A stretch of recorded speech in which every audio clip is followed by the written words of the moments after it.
Because, sir, in my last few speeches, I spoke about the concept of Abhay Mudra,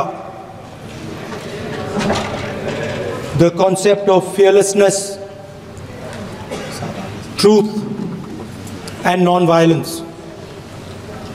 And I showed the House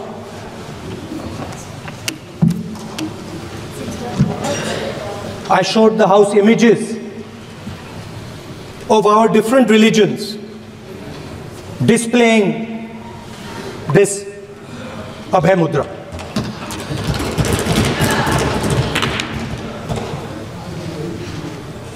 People call the Constitution the longest written constitution in the world.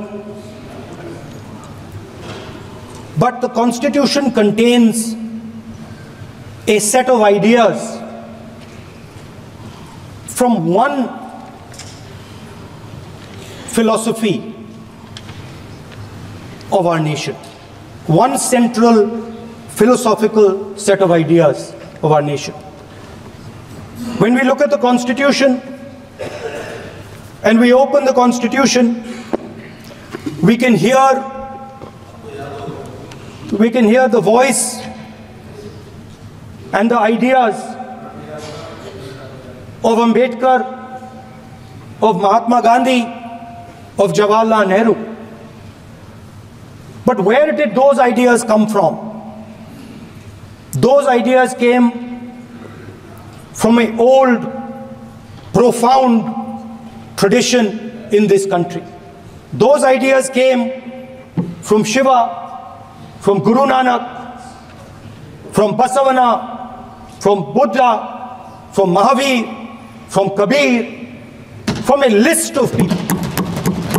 So when we speak of the Constitution and we show the Constitution, of course it is a document of modern India, but it could never have been written without ancient India and her ideas. So when we look at this Constitution, we remember this list of people, all different variations on the same idea. And in front of us stand the people who follow a very different philosophical tradition. And I want to start my speech by quoting what the supreme leader, not of the BJP, but of the modern interpretation of the ideas of the RSS has to say about the Constitution of India and about how he thinks India should be run. The worst thing about the Constitution, the worst thing about the Constitution of India is that there is nothing Indian about it. Manusmriti is that scripture which is most worshipable after Vedas for our Hindu nation, and from which our ancient times have become the basis of our culture, customs, thought, and practice. This book, for centuries, has codified the spiritual and divine march of our nation. Today, Manusmriti is law. These are the words of Savarkar. Mr. Savarkar has clearly stated in his writings that there is nothing Indian about our Constitution. He has clearly stated that the book India is run by should be superseded by this book. And this is what the fight is about. Now, it's nice that all of you are so-called defending the Constitution. But I want to ask you, do you stand by your leader's words? Yes. Do you support your leader's words? Because when you speak in Parliament about protecting the Constitution, you are ridiculing Savarkar. You are abusing Savarkar. You are defaming Savarkar. I'd like to quote also in Hindi. Bharat के संविधान के बारे में सबसे बुरी बात तो यह है कि इसमें कुछ भी भारतीय नहीं है। भारत के संविधान के बारे में सबसे बुरी बात तो यह है कि इसमें कुछ भी भारतीय नहीं है। यह आपके नेता ने कहा था, जिसकी आप पूजा करते हैं। Speaker sir, I described in my first speech the idea of a battle taking place. I described the Mahabharata, described Kurukshetra. There is a battle taking place today in India. And on this side are the defenders of the idea of the Constitution. And from each state we have one. If you ask us Tamil Nadu, we will tell you Periyar. If you ask us Karnataka, we will say Basavana. If you ask us Maharashtra, we will say Phule ji, Ambedkar ji. If you ask us Gujarat, we will say Mahatma Gandhi. आप speaker को You praise these people. You praise these people hesitatingly because you have to. But the truth is that you want India to be run the way it used to be run. जैसे हिंदुस्तान पहले चलाया जाता था, वैसे ही आप हिंदुस्तान को चलाना चाहते हो। मैं बता रहा हूं, आ रहा हूं। पेशेंस रखिए थोड़ी, इतना एक्साइटमेंट नहीं होना चाहिए। स्पीकर सर, जब मैं छोटा था दिल्ली में, स्पीकर सर, दिल्ली के चारों ओर जंगल हुआ करता था। जो आज यहां रहते हैं उनको ताजुब होगा कि एम्स के बिल्कुल बगल में जंगल शुरू होता था। जहां रेलवे म्यूजियम है वहां पे जंगल शुरू होता था। वैसे ही जंगल में, दोनों नॉर्थ और साउथ, वैसे ही जंगल में हजारों साल पहले एक युवा, 6-7 साल का युवा, हर रोज सुबह उठ के 4 बजे उठ के एक बच्चा, वाह बहुत बढ़िया, एक बच्चा 4 बजे उठ के तपस्या करता था। हर रोज सुबह तपस्या, हाँ, हर रोज सुबह वो धनुष उठाकर तीर कमान चलाता था और घंटे उसने तपस्या की, सालों के लिए उसने तपस्या की।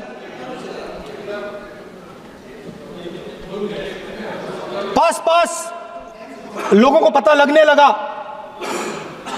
कि लड़का है। यही तो आप नहीं समझ सकते हो, यही तो प्रॉब्लम है। धनुष में तपस्या है, मनरेगा के काम करने में तपस्या है। तपस्या का मतलब शरीर में गर्मी पैदा करना, समझिए। हाँ, तब का ये मतलब है, तपस्या का ये मतलब है। तो ये तपस्या कर रहा था, लोगों को पता लगा और वो गुरु के पास गया। लड़के का नाम एकलव्य था और वो गुरु के पास गया और उसने कहा, गुरु द्रोणाचार्य जी, मैं सालों से धनुष चलाना सीख रहा हूं, मैंने अपनी पूरी शक्ति इसमें डाली है।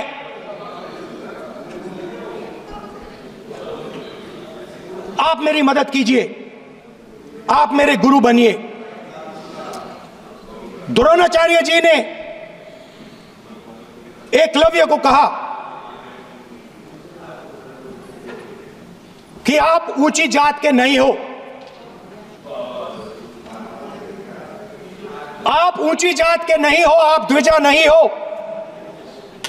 मैं आपका गुरु नहीं बनूंगा, यहां से तुम चले जाओ।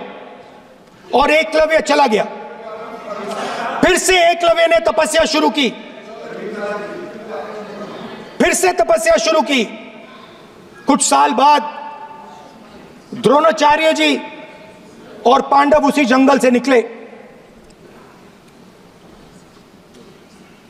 एक कुत्ता भौंक रहा था, कहानी आपने सुनी है, सुना देता हूं।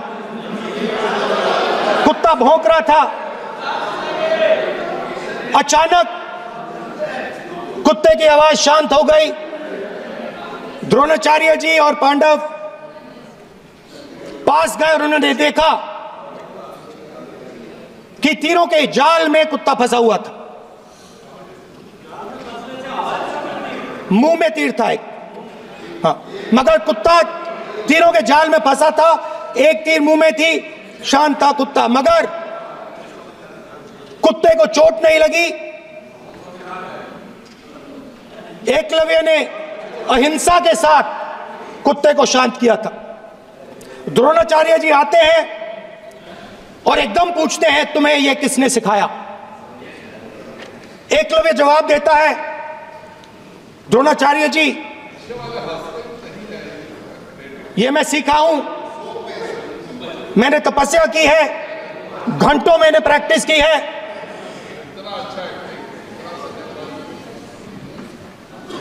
आपने मुझे गुरु बनने से मना किया था, तो मैंने एक मूर्ति, मट्टी की मूर्ति सामने रखी और मैंने प्रैक्टिस की और मैं सीखा। द्रोणाचार्य जी खुश नहीं हुए।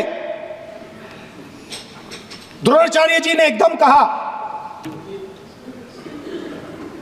तुम्हें मुझे गुरु दक्षिणा देनी है। नहीं नहीं, ये आपकी स्टोरी है, ये आपकी स्टोरी है। मेरी स्टोरी है कि द्रोणाचार्य ने पूछा।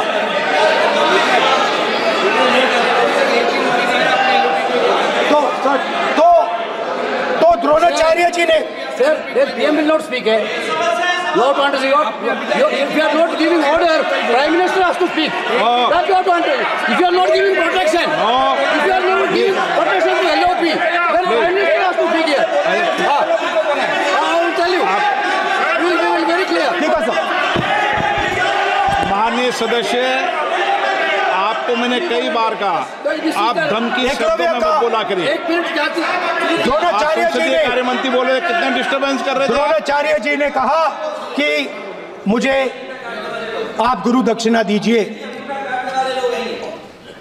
मेरी स्पीच ले ली आपने। तो द्रोणाचार्य जी ने उनसे कहा कि गुरु दक्षिणा के लिए मुझे तुम्हारा हुनर, तुम्हारा भविष्य, तुम्हारा अंगूठा चाहिए। और एकलव्य ने अंगूठा काट के द्रोणाचार्य को दे दिया।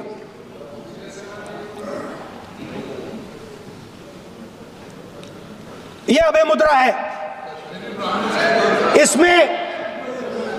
इसमें कॉन्फिडेंस, स्ट्रेंथ, निडरता कहां से आती है? हुनर से आती है, इस अंगूठे से आती है।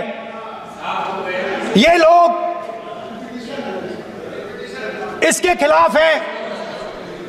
जैसे द्रोणाचार्य जी ने एकलव्य का अंगूठा काटा, वैसे ही आप पूरे देश का अंगूठा काटने में लगे हुए हो। आप जैसे ही एकलव्य का, जैसे द्रोणाचार्य जी ने एकलव्य का अंगूठा काटा, वैसे ही आप हिंदुस्तान के युवाओं का, जैसे ही एकलव्य ने,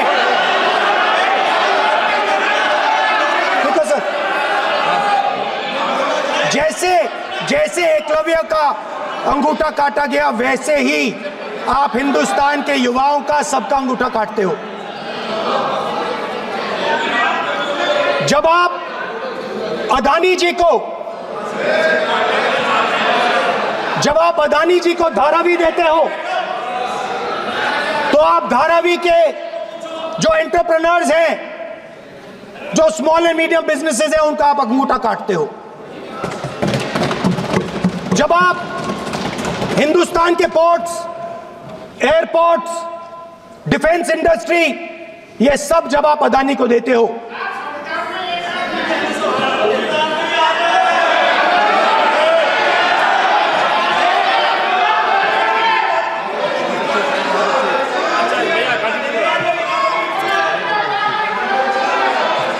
हिंदुस्तान के सारे जो फेयर प्ले बिजनेसेस हैं,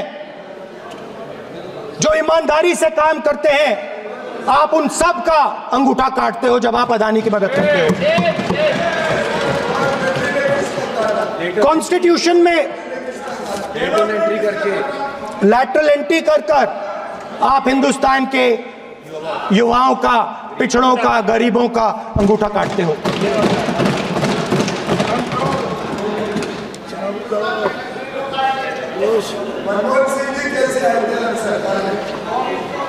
सर, स्पीकर सर, जैसे एकलव्य ने प्रैक्टिस की थी, वैसे ही हिंदुस्तान के युवा सुबह उठकर 4 बजे उठकर अलग अलग एग्जाम्स की तैयारी करते हैं। आपने देखा होगा, पहले हजारों युवा सुबह उठकर रनिंग करते थे, वेट ट्रेनिंग करते थे आर्मी में जाने के लिए। जब आपने अग्निवीर लागू किया तो आपने उन युवाओं की उंगली काटी। जब आप पेपर लीक कराते हो, 70 बार आपने पेपर लीक करवाया है, तब आप हिंदुस्तान के युवाओं के अंगूठा काटते हो।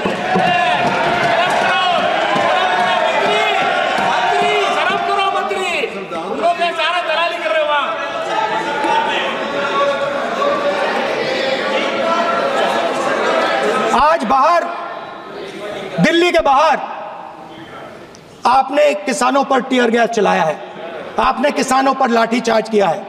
किसान आपसे एमएसपी मांगते हैं, सही दाम मांगते हैं, मगर आप अदानी को फायदा पहुंचाते हो, अंबानी को फायदा पहुंचाते हो और किसान का अंगूठा काटने का काम करते हो।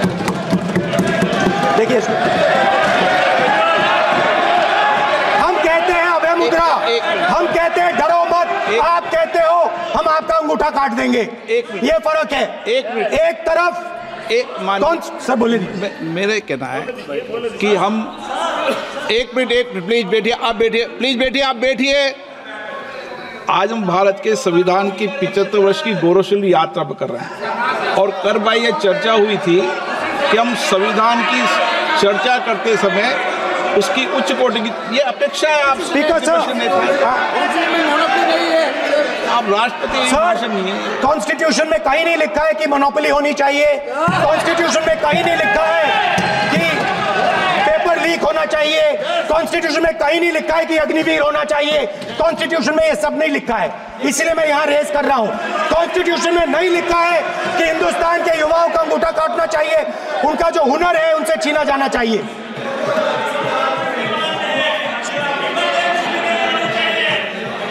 बैठे बैठे कर रहे हैं सर, 5 बजे अब भी बैठे बैठे करेंगे। अब कुछ नहीं बोलना है उस टाइम को।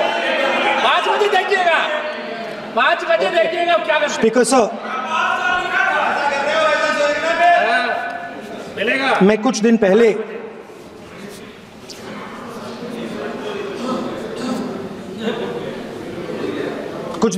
मैं हाथरस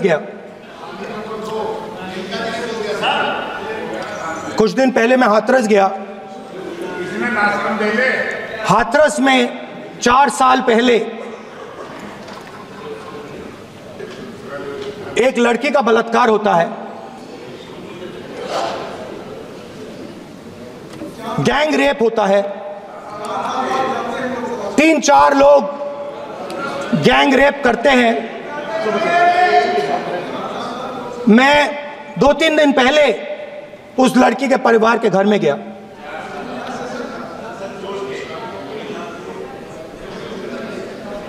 जिन्होंने गैंग रेप किया वो बाहर घूम रहे हैं,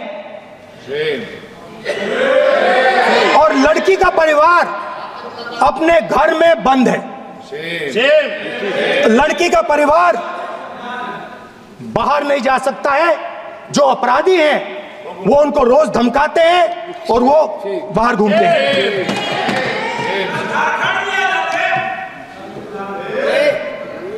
परिवार ने मुझे बताया कि बेटी का जो अंतिम संस्कार था वो भी नहीं करने दिया, और चीफ मिनिस्टर ने इसके बारे में खुलकर मीडिया में झूठ बोला है। ये कॉन्स्टिट्यूशन में कहां लिखा है? ये कॉन्स्टिट्यूशन में कहां लिखा है कि जो बलात्कार करते हैं वो बाहर रहे, और जिसका रेप हुआ है, जिसके परिवार, उस परिवार को बंद कर दिया जाए? कहां लिखा है कॉन्स्टिट्यूशन में? ये आपकी किताब में लिखा हुआ है, मनुस्मृति में लिखा है, मगर कॉन्स्टिट्यूशन में नहीं लिखा। और अगर आप कहते हो कि यूपी में आपका राज है, और वहां पे कॉन्स्टिट्यूशन नहीं लागू होता है, वहां पे मनुस्मृति लागू हो रही है।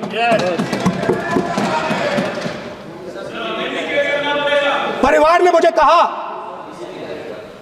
ने मुझे कहा कि यूपी की सरकार ने उन्हें वायदा किया था, कहा था कि हम आपका रिलोकेशन करेंगे, आपको कहीं और रहने की जमीन देंगे। आज तक 4 साल हो गए हैं, आज तक उनका रिलोकेशन नहीं किया गया है। और हर रोज उन्होंने मुझे फोटो दिखाई, वो बाहर निकलते हैं और जिन्होंने बलात्कार किया वो धमकाते हैं उनको। तो मैं इस हाउस में कहना चाहता हूं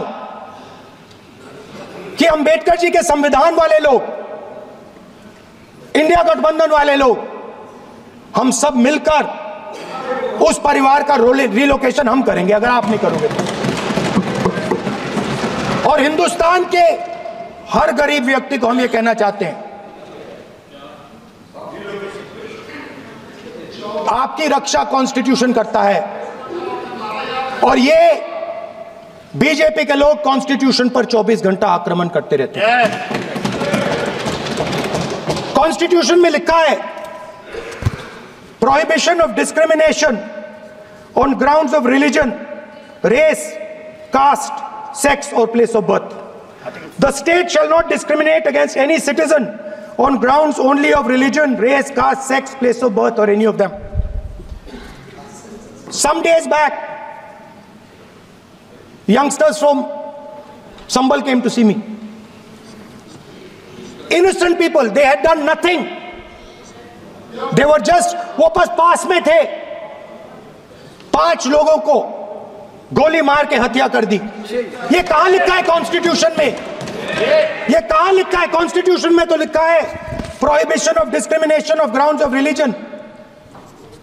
और जहां भी आप जाते हो, एक धर्म को दूसरे धर्म से लड़ाते हो, नफरत फैलाते हो। कहां लिखा है कॉन्स्टिट्यूशन में?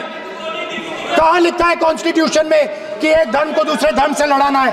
कहां लिखा है कॉन्स्टिट्यूशन में कि दलित परिवार को बंद करके अंदर रखना है और उनके अपराधियों को बाहर घूमने देना है?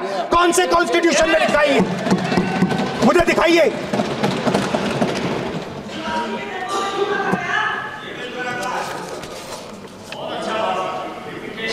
स्पीकर सर,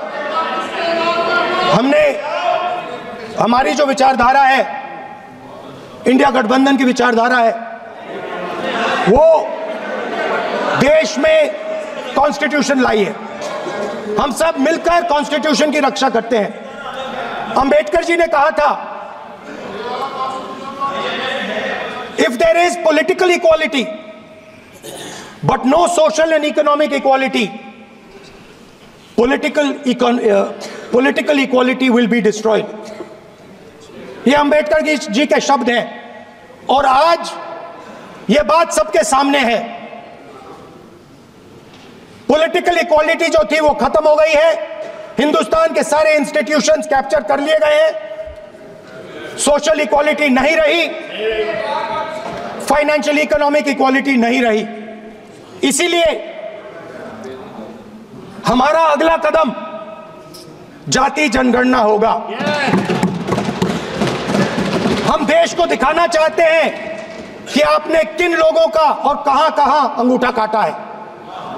हम दलितों को, आदिवासियों को, पिछड़ों को, किसानों को, मजदूरों को दिखाना चाहते हैं कि आपने किस किस का अंगूठा काटा है। इसलिए जो मैंने वायदा किया था, इसी हाउस में यहां हम कास्ट सेंसस लागू करेंगे और उसके बाद हिंदुस्तान में एक नए तरीके का विकास होगा, एक नई तरीके की राजनीति होगी। जो मैंने पहले कहा था, जो आपको अच्छा नहीं लगता है, 50% रिजर्वेशन, उस दीवार को हम यहां तोड़ेंगे। 50% रिजर्वेशन की दीवार और जाति जनगणना हम यहां करा के दिखाएंगे। आपको जो कहना है कर लो, कह लो। स्पीकर सर, बहुत बहुत धन्यवाद।